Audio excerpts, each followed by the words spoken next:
கடவுளே சிஸ்டரை காப்பாத்து. போச்சு, துர்கா இன்னைக்கு கண்டிப்பா சிஸ்டரை அரெஸ்ட் பண்ண போறா. கம்பி தான் என்ன போகுது. Excuse me madam.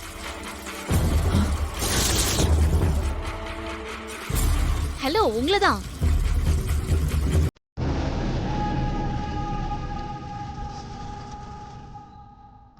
மாட்டிக்கிச்சு.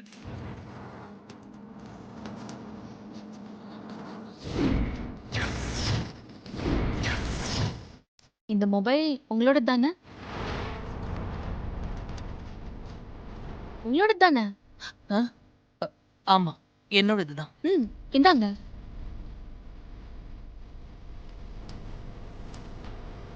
தேங்க்ஸ் மேடம், ரொம்ப நன்றி. இந்தாங்க. என்ன அது பேச்சுவார்த்தை நடத்திக்கிட்டு இருக்குது? குழப்பமால இருக்குது. பத்திரமா வச்சுக்கோங்க. இப்படியா மொபைல பப்ளிக் பிளேஸ்ல கேர்லெஸ்ஸா டேபிள் மேல வச்சுட்டு போவீங்க? எவனோ ஒருத்தன் எடுத்துட்டு போக பார்த்தான். நல்ல வேளை நான் பார்த்துட்டேன். அவனை ஒரு நல்ல அறை விட்டு தான் அனுப்பி விட்டேன். சரி, பத்திரமா வச்சுக்கோங்க. ஐயோ, இங்க என்ன நடக்குது ஒண்ணுமே புரியலையே.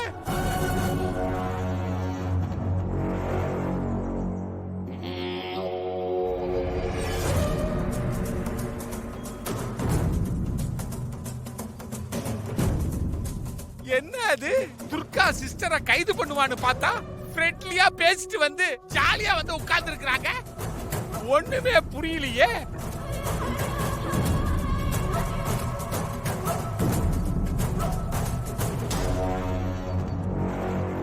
ஐயோ, சிஸ்டர் எதுக்கு மறுபடியும் அதே இடத்துல வந்து உட்காருது? அவதான் இருக்கா இல்ல, எஸ்கேப் ஆயிட வேண்டியதானே.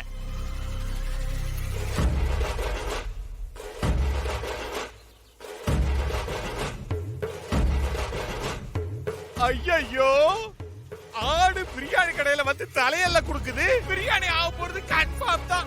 சிஸ்டர் விலகி போகாம வழிய போயிலாம் முன்னாடி உட்காருது. ஐயோ, கொழுப்பு ஜாஸ்தி தான்.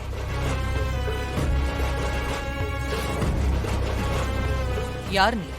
நான் துர்கா, இன்ஸ்பெக்டர். என்னது ஈனி இழிக்குது?